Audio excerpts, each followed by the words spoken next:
Hey, what's going on, guys? This is Justin Prince, your virtual mentor. I am coming to you live from Puerto Rico. I'm with my main man, Josh Rossi. I'm so excited to be able to share with you guys the craziest freaking story ever. So today is Friday. Yeah. So Tuesday of this week, I did at like 10 o'clock at night, 10:30 at night, right before I went to bed, I did a virtual mentor video on focus, on the importance of focus and so on.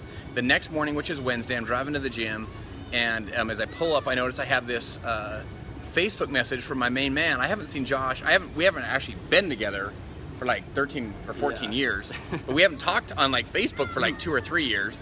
And he said to me, he goes, "Hey dude, your video really resonated with me.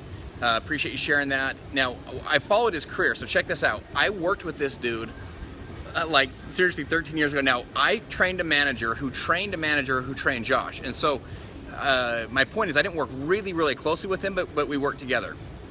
And I always liked him, always liked his sister, but just never had a chance to work super closely with him. They were there for about 8 months. I was kind of moving on in my career as they were coming in. So check out this story. So I get a Facebook message Wednesday. I said to him, he goes, "I appreciate your message." He said, "If you'll come to Puerto Rico, I'll do a photo shoot for you." Now, just to give you some context, he's one of the baddest photographers on the planet. Like, you've heard of Damon John, who's the founder of FUBU. You've seen him on Shark Tank. He's done stuff with him. LG, Acura, Adobe. He just did a photo shoot with his little girl, his little daughter, and it was seen by 33 million people. He's like the baddest dude around on his photography. Wonder Woman. Yeah, that's right. The Wonder Woman thing with his daughter. I'll tag you. I'll tag him in this video so you guys can see some of his stuff. The guy's amazing. So he goes, "If you ever come to Puerto Rico, I'll do a photo shoot." I said, "What are you doing in Puerto Rico?" I sent him a message, and he goes, "I moved here, dude." I'm like, "All right." So we got on the phone. We talked back and forth. We actually have some business venture ideas that were, that I wanted to discuss with him. So I said, "Dude, I'll come." So that's Wednesday. Wednesday, I booked the flight. Thursday, which was yesterday, I flew all day. So we reconnected Wednesday morning. I booked the flight Wednesday afternoon. I flew at 5 a.m. on Thursday to get out here. So I want to share with you guys, talk about just making it happen, right? If you like the craziness of that story, drop a 1 in the comments, by the way, if you like the impromptu of that story. So let me share with you guys 3 lessons that are things that can help take your business and your life to the next level. The first one is this, and it's add value. If I never would have done the virtual mentor video on focus, I never would have reconnected. And I also think, so check this out. And so like if I didn't ever offer him a free photo shoot, he would have never come out here. I could have just seen the video and been like, "Oh, that's cool." But to reconnect is like just offer value to get people there and to connect with them. So his photo shoots will range at like $60,000, and he's like, "Yeah, come out here and I'll do it for free." And I'm like, told my wife, I'm like, "It's like a really cool opportunity." But the fact that he's willing to add value. So who can you add value to, right? Who can you serve with your insights, your content, your personality, your perspective, your business?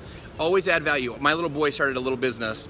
He's 12 years old. He started a business cleaning garbages, like you roll your garbage out to the street, and it gets gunky after a while, right? My little boy wanted to start a business in the fall and in the winter, and so he said, "What could we do?" And I said, "We could do garbages." Well, long story short, he went out and knocked on a bunch of people's doors, and everyone said no. I remember thinking to myself, who says no to a 12-year-old boy that's selling stuff? Like, I'd give him money just because for the hustle.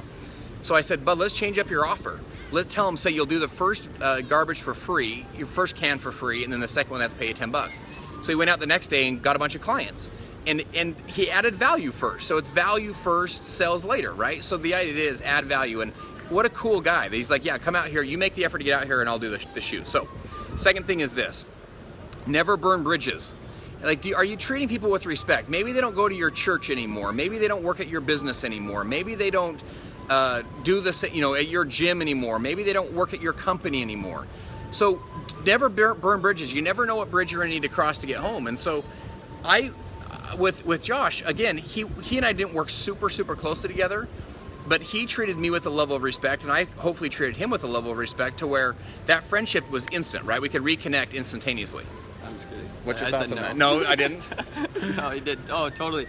Yeah, I mean, I remember working side by side with him, and he was just so cool, and I always looked up to him, and I thought, man, this guy's so good at selling, and I was just the underdog. I was sort of getting started with sales, and so now the fact, it's like, who gets access to this guy? I do, because I offer him something that he needs, which is awesome. So I mean, one thing also to add to that is like, if you don't have anything to offer, just start learning a new skill, something that's valuable you can offer to somebody, So yeah, anyway. Love that. Okay, third point is this. By the way, if you believe in never burning bridges, drop a 2 in the comments.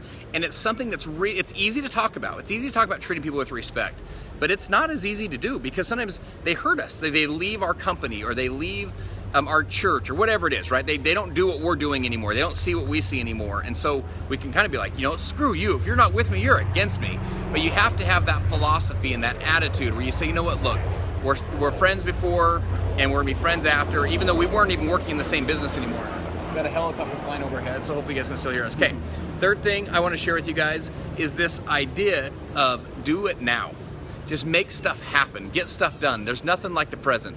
I have had people on appointments. I've made a ton of money with this answer, but they said something like, so when would you like to meet? And I said, I believe in doing things sooner than later. When would you like to meet? Let's get it done. Let's put it in our calendar right now. So he and I are on the phone 2 days ago, and he says to me, he said, if we do it after January 15th, my life gets super busy. My life gets super busy. I'm going to Arlington, Texas for a big event. Then I go the next weekend to Brussels and to Paris for a big event. And I was like, I'm thinking next week we have Christmas. I'm like, when are we gonna fit this in the new year? He said after January 15th, because we're trying to book it out and plan, when would we do this? What I want to share with you is this. There's no time like the present. What can you do today that's going to move your career forward? What can you do today that's going to help you what phone call can you make? Who are you not even daring to call because they've been on your chicken list forever? You got to take the action. If you believe in that there's no time like the present, drop a 3 in the comments, right? This idea that if I believe in doing things sooner than later. I've used that to close appointments. I believe in doing things sooner than later. How soon can you meet? And so we did that yesterday. I mean, literally, I was like, booked a ticket. That's right. Two hours of talking. He just booked his ticket. He's like, hey, I'm coming. Send me a hotel. Bam, booked. Yep. He's here. Next, I was like, what the heck? His poor wife, right? She's like, who's coming? And I don't even know this guy, Yeah, she had no clue. So I want to share with you guys, add value, never burn bridges, and there's no time like the present. Act now, make things happen today. Who can you call today to move your business forward? What have you been putting off? Who can you connect with today? I mean, what an incredible connection to be able to come out here. We're sitting there on the beach with his wife and his beautiful kids, and his sister comes, his mom comes, and I'm thinking to myself, how cool is this that here we are talking about business on Puerto Rican beach with the water hitting your toes? I mean, how cool is that? So I'm gonna encourage you guys to make things happen in your life. Don't wait for things to happen. Don't wonder what happened. Make it happen. Force it to happen. Create opportunities for yourself by getting out there and making things happen. So if you guys got some value, drop a 4 in the comments. I'm gonna come on with my main man tomorrow, and we are going to, he has the ultimate underdog story, And so I'm gonna come on. If you would like to hear his story tomorrow, right? The insights, I'll interview him and you guys can, how did this guy get 33 million people to see his series? How did he get Damon John in a photo shoot? How did he get LG and Acura and Adobe? This is a dude that was, a small town guy, right? How did he go make that happen? If you'd like to hear that story, drop a 4 in the comments, and what I'll do is I'll come back tomorrow and we'll do an interview, and I'm super fired up to be able to have you guys hear it. He's literally one of the best on the planet. Can you imagine charging $60 for an hour of your time? Pretty cool. So if you guys got some value, also feel free to share this, and we'll talk again real soon.